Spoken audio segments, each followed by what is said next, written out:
Assalamualaikum warahmatullahi wabarakatuh. Salam pembelajar.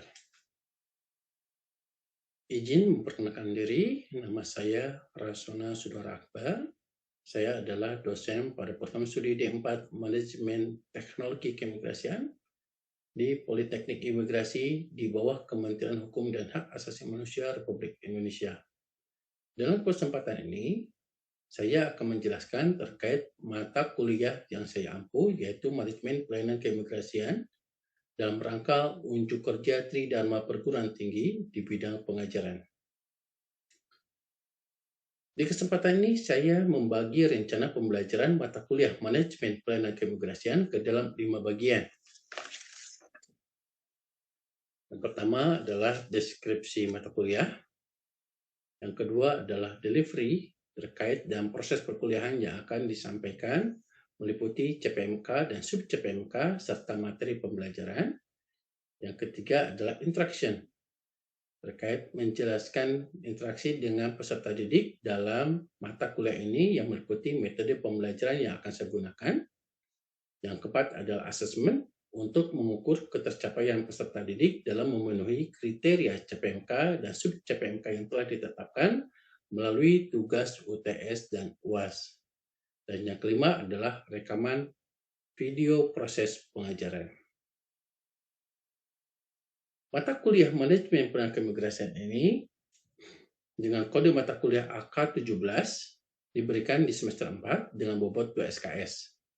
Mata kuliah Manajemen Pelayanan Keimigrasian merupakan salah satu mata kuliah wajib bagi peserta didik di program Diploma D4 Manajemen Teknologi Keimigrasian di Politeknik Imigrasi.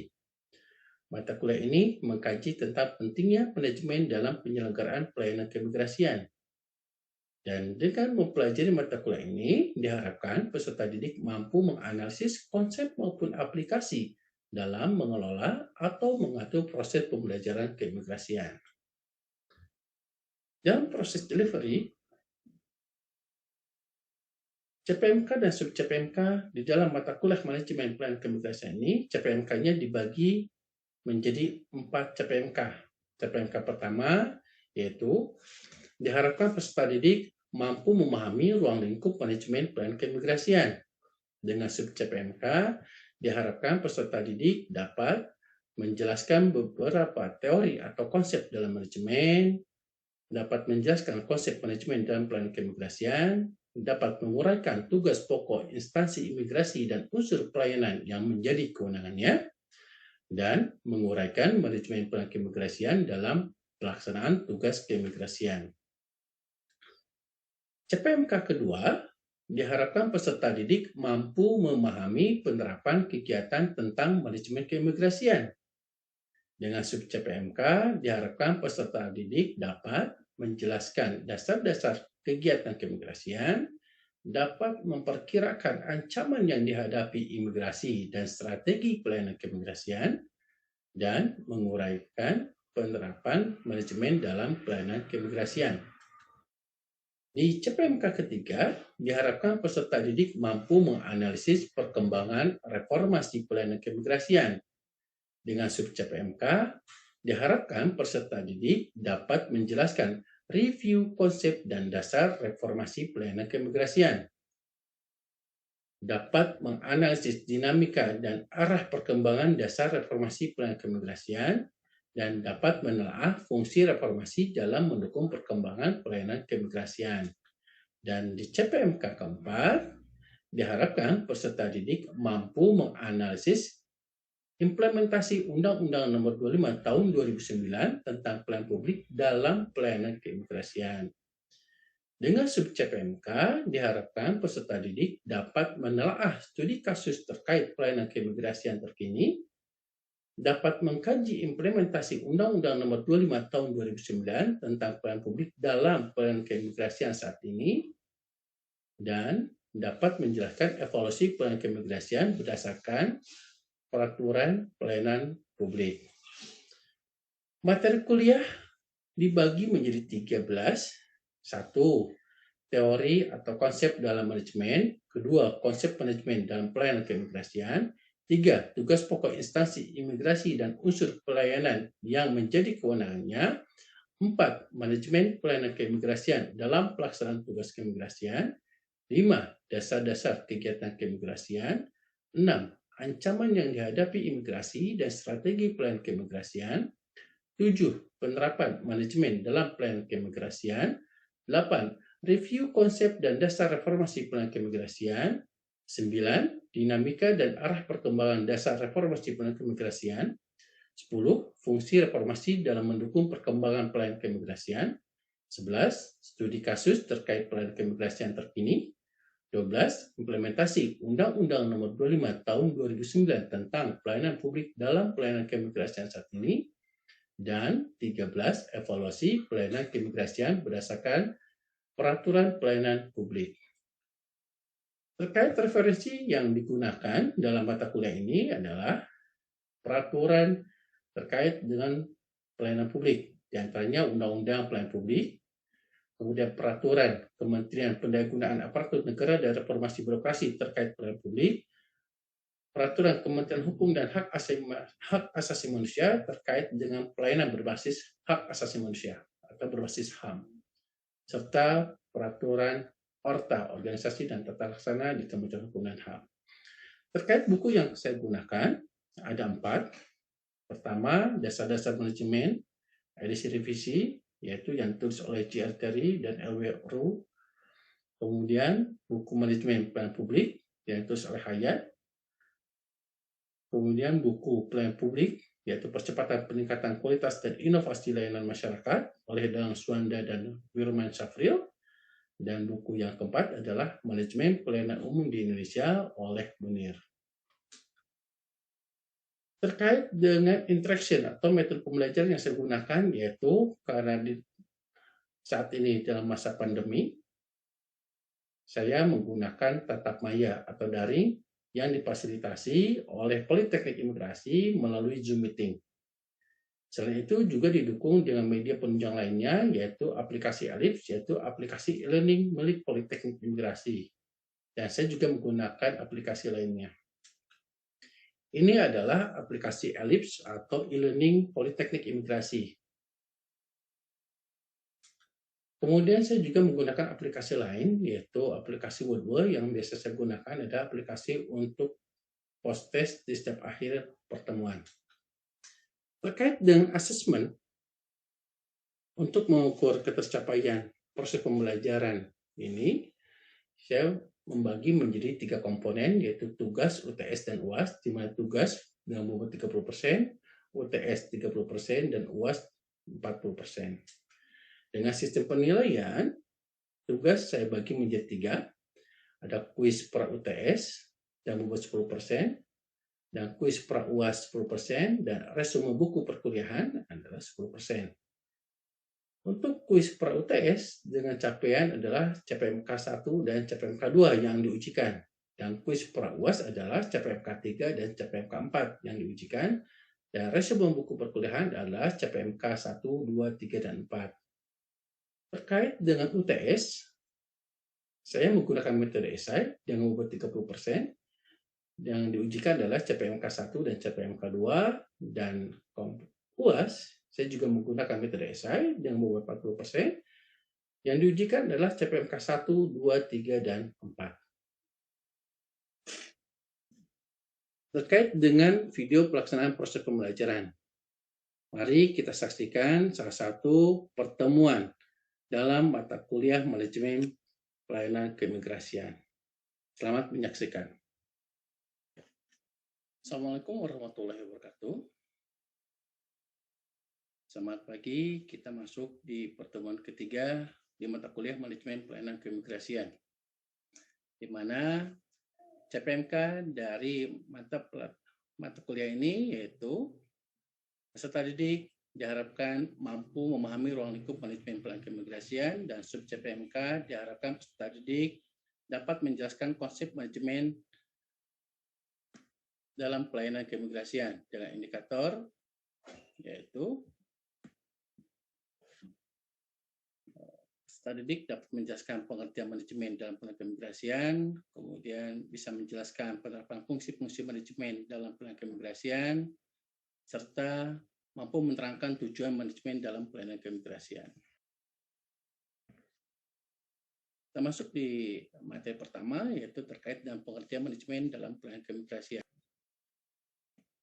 Di pertemuan yang lalu kita sudah membahas terkait dengan definisi manajemen ya, berdasarkan beberapa pakar dan ahli.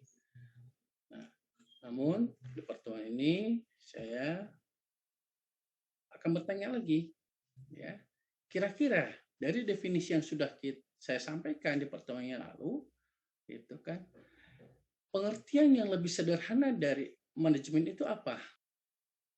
Mohon izin Bapak, izin menjawab Pak. Siap, Askia.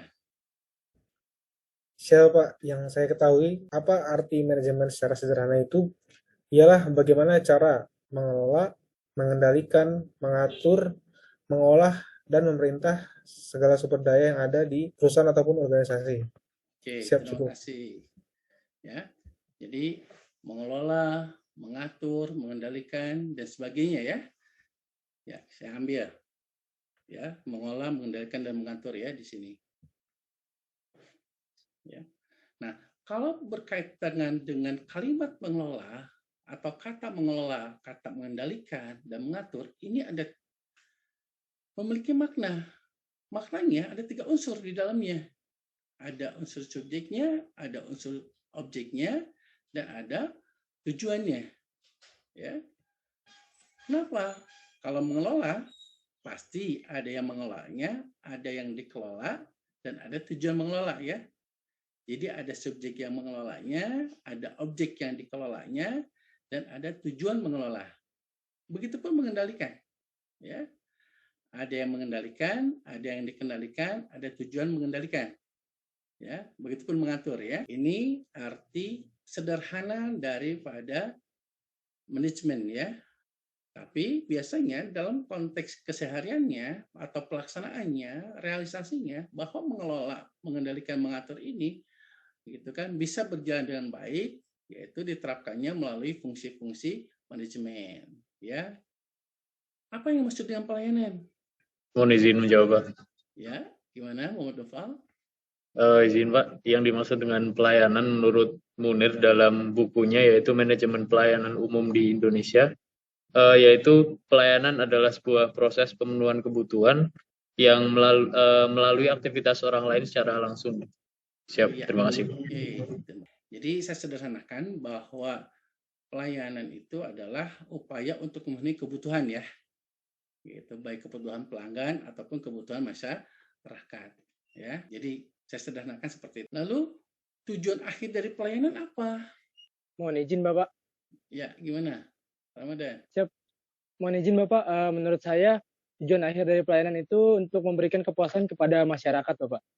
Iya, Bapak. betul. Tujuan akhirnya adalah kepuasan masyarakat. Ya, jadi pelayanan itu sehebat apapun, gitu, tetap ujung-ujungnya adalah kepuasan masyarakat, ya, ataupun kepuasan pelanggan. Lalu kalau misalnya dikaitkan dengan tadi manajemen dengan pelayanan itu apa? Nah ini, di sini kita coba belajar membuat definisi ya terkait dengan manajemen pelayanan itu apa dengan potongan-potongan tadi manajemen dan pelayanan. Silakan, ada yang bisa? Mohon izin Bapak, izin menjawab Bapak. Ya, silakan Pak Fahmi. Yang dimaksud dengan manajemen pelayanan itu tata kelola pelayanan Bapak. Tata kelola pelayanan. Siap Bapak. Ada lagi yang lain? Mohon izin menambahkan Bapak. Ya, gimana Askia? Izin mungkin kalau secara kegiatannya adalah suatu kegiatan menyambung dari pengertian yang tadi untuk mengelola atau mengatur demi terwujudnya pelayanan yang optimal agar kebutuhan masyarakat dapat terpenuhi. Iya. Siap, artinya, Pak. Luar biasa. Nah, kita masuk ke ranahnya keimigrasian ya. Mungkin kita sudah tahu ya apa saja fungsi keimigrasian. Ini berkaitan dengan Undang-Undang Keimigrasian nomor 6 tahun 2011 di pasal 1 angka 3 ya kalau nggak salah. Oke, silakan. Siapa yang bisa menjelaskan fungsi keimigrasian itu apa saja? Izin menjawab Bapak. Ya, Fahmi. Izin Bapak, menurut Undang-Undang nomor 6 tahun 2011 pasal 1 angka 3 Bapak. Ya. Yang pertama, fungsi keimigrasian itu Bapak adalah pelayanan keimigrasian Bapak. Ya. Kedua, penegakan hukum. Ketiga, keamanan negara. Dan yang terakhir, fasilitator pembangunan kesejahteraan masyarakat, Bapak. Oke, karena berkaitan dengan mata kuliah kita, ya, manajemen pelayanan keimigrasian, kita ambil nih salah satu fungsinya yaitu fungsi pelayanan keimigrasian, ya. Kalau berbicara fungsi pelayanan keimigrasian, mau nggak mau nih, ya, berarti ini ya, kalau kita kemas bahwa imigrasi merupakan institusi pemerintah ya, kita ingat dulu, ya, di mana pelayanan yang diberikan oleh imigrasi itu harus diikat atau harus sesuai dengan peraturan perundang-undangan, ya. Jadi mau nggak mau bahwa pelayanan keimigrasian ini adalah sebagian dari salah satu tupoksinya institusi imigrasi, baik yang dilaksanakan oleh unit pelaksana yang ada di kantor imigrasi, ataupun di rumah detensi imigrasi, ataupun di tempat pemeriksaan imigrasi. Ya. Lalu pelayanan yang diberikan kepada masyarakat ini mau nggak mau berdasarkan peraturan yang telah ditetapkan. Kira-kira ada berapa jenis pelayanan? Ada yang tahu? Pelayanan itu ada 2 ya di imigrasi itu, yaitu pelayanan untuk warga negara Indonesia, WNI, dan warga negara asing. Pelayanan untuk warga negara Indonesia yang kita tahu saat ini apa? Pelayanan paspor. Ya. Oke. Dan pelayanan untuk warga negara asing adalah bentuknya izin tinggal. Di mana pelayanan paspor sudah ditetapkan ya berdasarkan Permenkumham nomor 8 tahun 2014 dan peraturan terkait dengan izin tinggal adalah peraturan nomor berapa? Ada yang tahu? Permenkumham nomor berapa? Oh, izin Pak, Permenkumham nomor 29 tahun 2021, Pak. Iya, itu yang terbaru ya. Oke. Nah, berkaitan dengan tadi kita sudah membahas manajemen, kemudian pelayanan, kemudian kaitan antara manajemen dan pelayanan. Sekarang gitu, kita coba mendefinisikan dengan pelayanan keimigrasian karena sampai saat ini belum ada pakar yang mendefinisikan terkait dengan pelayanan keimigrasian ya yang tertuang di dalam fungsi keimigrasian di pasal 1 angka 3 tersebut. Nah, kira-kira menurut kalian apa yang dimaksud dengan pelayanan keimigrasian? Saya mohon izin menjawab, Bapak. Ya, gimana Rangga? Saya mohon izin, menurut saya pelayanan keimigrasian yaitu kegiatan imigrasi yang untuk memenuhi kebutuhan masyarakat pada bidang keimigrasian, Bapak. Di bidang keimigrasian. Betul. Ya, Bapak. Kita lihat. Ya. Nah, jadi rangkaian kegiatan institusi imigrasi ya. Gitu. Rangkaian kegiatan ya yang diatur oleh peraturan pemerintah dalam rangka untuk memenuhi kebutuhan masyarakat di bidang keimigrasi. Di rangkaian kegiatan institusi itu namanya tupoksi ya, tugas pokok dan fungsi ya. Di mana tugas pokok dan fungsi institusi pemerintah itu pasti diatur oleh peraturan pemerintah, entah itu bentuknya undang-undang atau peraturan menteri dan sebagainya. Semuanya ya, tupoksi ini salah satunya ada dalam rangka untuk memenuhi kebutuhan masyarakat. Karena kita ada di bidang keimigrasian adalah untuk memenuhi kebutuhan masyarakat di bidang keimigrasian. Seperti yang tadi saya sampaikan, ya, bagi warga negara Indonesia adalah paspor dan bagi warga negara asing adalah izin tinggal. Oke, kita sudah dapat ya. Tadi manajemen sudah dapat, kemudian pelayanan sudah dapat, manajemen pelayanan sudah dapat. Nah, sekarang pelayanan dengan keimigrasian atau pelayanan keimigrasian kita sudah dapat. Dan yang terakhir, apa pengertian manajemen pelayanan keimigrasian? Izin Bapak, izin menjawab Bapak. Oke, Naskia. Siapa? Menurut saya berdasarkan yang sudah dipelajari, pengertian manajemen pelayanan keimigrasian adalah suatu upaya yang dilakukan oleh imigrasi untuk mengelola pelayanan keimigrasian sesuai dengan peraturan dalam rangka memenuhi kebutuhan masyarakat. Siap, terima kasih Bapak. Oke. Nah, ya, kalau saya membuat definisi, ya, betul tadi.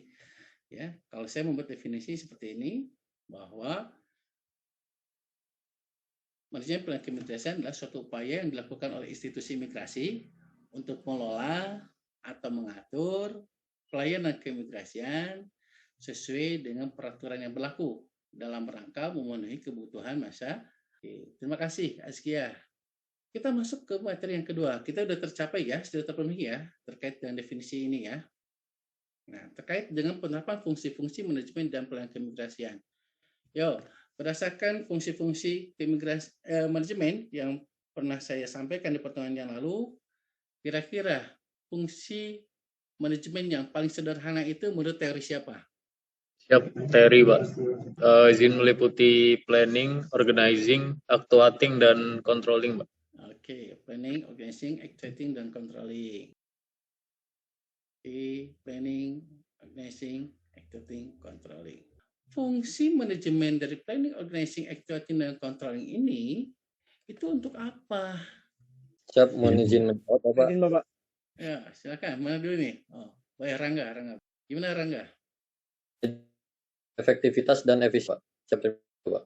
Oh ya, untuk tercapainya efektivitas dan efisiensi ya, agar proses pencapaian tujuan dari organisasi tersebut efektif dan efisien. Itulah fungsi atau makna atau keharusan menerapkan fungsi-fungsi manajemen. Dengan planningnya, dengan organizingnya, dengan actuatingnya, dengan kontrolnya, agar organisasi tersebut bisa berjalan efektif dan efisien. Bagaimana dia merencanakan sebuah pekerjaannya, kemudian bagaimana dia memetakan, organizing itu memetakan ya, sumber daya yang dimiliki, mulai sumber daya manusianya, sumber daya fasilitasnya, sumber daya anggaran, dan lainnya. Kemudian daya rencana dan sumber daya yang dimiliki itu dipraktekkan, diaktuatingkan, diimplementasikan. Dan di poin yang keempat adanya controlling, pengawasan, ya, evaluasi di situ ya, kontrol. Kontrol itu ada 3, ada kontrol sebelum pelaksanaan pelayanan, ada kontrol pada saat melakukan pelayanan, dan ada kontrol setelah melakukan atau berakhirnya pelayanan. Jadi ada 3 kontrol itu, ada pra, ada yang sedangnya, ada pascanya. Nah, sekarang terkait dengan fungsi-fungsi manajemen gitu, di dalam pelayanan keimigrasian itu penerapannya untuk apa? Silakan, siapa yang bisa menjelaskan? Izin Bapak, izin menjawab Bapak. Gimana, Fahmi? Untuk pengelolaan atau pengaturan pelayanan keimigrasian bisa berjalan efektif dan efisien Bapak. Dan untuk tercapainya tujuan imigrasi itu tersebut Bapak. Mantap, luar biasa. Terima kasih, Fahmi. Ya. Siap Bapak.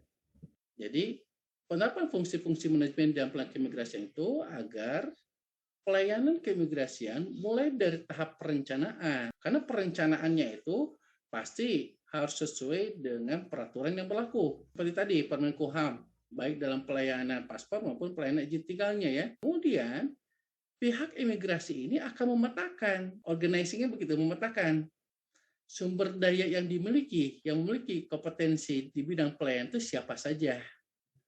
Siapa yang ditempatkan di front line, siapa yang ditempatkan di loket pemeriksaan dokumen, siapa yang ditempatkan pada saat penginputan data, dan siapa yang ditugaskan dalam memvalidasi data-data dari masyarakat tersebut, sehingga layak mendapatkan paspor atau layak untuk mendapatkan izin tinggal bagi warga negara asing. Jadi dipetakan tuh, memetakan, kemudian memetakan juga terkait dengan sumber daya fasilitas yang dimiliki, ya, memetakan layout yang bagus, penempatan kursi untuk pengunjung, kemudian stand-stand yang dibuat ya, gitu kan, stand penerimaan berkas, kemudian stand pada saat melakukan wawancara, pengambilan foto dan sidik jari, dipastikan.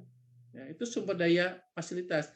Kemudian sumber daya terkait dengan finansial, ya, seorang pimpinan harus tahu peka nih anggarannya berapa untuk kegiatan pelayanan ini dalam 1 tahun. Maka harus dibuat mekanisme realisasi anggaran yang sesuai dengan kebutuhan pelayanan tersebut. Kemudian betul-betul diaktuatingkan, dilaksanakan semua tersebut, melaksanakan rencana yang sudah ditetapkan. Kemudian yang melaksanakan adalah sumber daya yang tadi yang sudah dipetakan. Kemudian yang terakhir adalah mengontrol. Dikontrol sebelum pelaksanaan pelayanan dimulai itu, pastikan lakukan dulu pemeriksaan. Bagaimana fasilitas yang sudah disediakan. Jangan sampai fasilitas tersebut tidak berfungsi dengan baik. pastikan orangnya gitu. Jangan sampai pada saat pelaksanaan ada yang tidak bisa hadir, maka seorang pimpinan harus segera mencari penggantinya, ya, memastikan kesiapan sumber daya dan sebagainya. Kemudian kontrol pada saat melakukan pelaksanaan pelayanan itu harus memastikan bahwa pelayanan itu bisa berjalan dengan baik, dan kontrol pada saat pasca pelayanan itu dengan diberikannya evaluasi pada masyarakat terkait dengan indeks kepuasan masyarakat. Kita tanya, kita beri kuesioner atau kita beri apapun lah bentuknya untuk kita tanya bagaimana kepuasan terhadap pelayanan yang sudah diberikan oleh kantor imigrasi sebagai alat itulah terkait dengan mode implementasi fungsi manajemen dalam pelayanan keimigrasian. Lalu kita masuk ke materi yang ketiga, yaitu tujuan manajemen dalam pelayanan keimigrasian. Kira-kira menurut kalian, apa sih tujuan menerapkan pelayanan dalam pelayanan keimigrasian? Mohon izin Bapak. Ya, silakan, Ramadan. Ya Bapak, mohon izin menurut saya agar pengelolaan pelayanan keimigrasiannya bisa memberikan kepuasan kepada masyarakat, Bapak. Terima kasih banyak, Bapak. Oke, kita lihat menurut definisi saya, gitu. Itu udah sama, udah luar biasa yang saya sampaikan oleh Ramadan. Ya, agar pelaksanaan pengelolaan pelayanan keimigrasian yang telah ditetapkan oleh peraturan pemerintah bisa berjalan dengan efektif dan efisien, serta memberikan kepuasan kepada masyarakat. Ya. Efektif belum tentu efisien, efisien belum tentu efektif. Maka dua kata ini harus digandingkan, efektif dan efisien. Ya, tepat sasaran dan efisien. Efisien itu efisien dari dari segi waktu, efisien dari sumber daya yang digunakan, efisien dari segi waktu, kemudian sumber daya, kemudian biaya. Yang tujuannya adalah untuk memberikan kepuasan kepada masyarakat. Nah, terkait dengan mata kuliah kita hari ini referensi yang kita gunakan. Tadi kita menggunakan bukunya J.R. Terry dan Ru, ya, terkait dengan dasar-dasar manajemen. Kemudian Hayat, ya, dengan bukunya Manajemen Pelayanan Publik. Kemudian Munir, ya, dalam bukunya Manajemen Pelayanan Umum di Indonesia. Nah, buku ini sudah saya upload di laman e-learning kita di Ellipse. Nanti kalian tinggal baca, ya. Dan terkait dengan nanti bahan paparan pertemuan kita hari ini akan saya upload juga di dalam laman e-learning kita, ya, Ellipse. Dan ini adalah post-test. Silakan kalian nanti ya terkait dengan post-test di pertemuan kita hari ini. Ini menggunakan Woodwall. Post-test ini saya jamin kalian akan senang mengerjakannya karena bentuknya gaming education. Selamat mengerjakan. Dan akhirul kalam di pertemuan kita hari ini dengan tercapainya 3 indikator, ya, demi tercapainya sub CPMK kita, ya, gitu. Saya ucapkan terima kasih. Wabillahi taufiq wal hidayah. Wassalamualaikum warahmatullahi wabarakatuh. Demikian unjuk kerja Tridharma Perguruan Tinggi dalam pengajaran. Terima kasih. Wabillahi taufiq wal hidayah. Wassalamualaikum warahmatullahi wabarakatuh.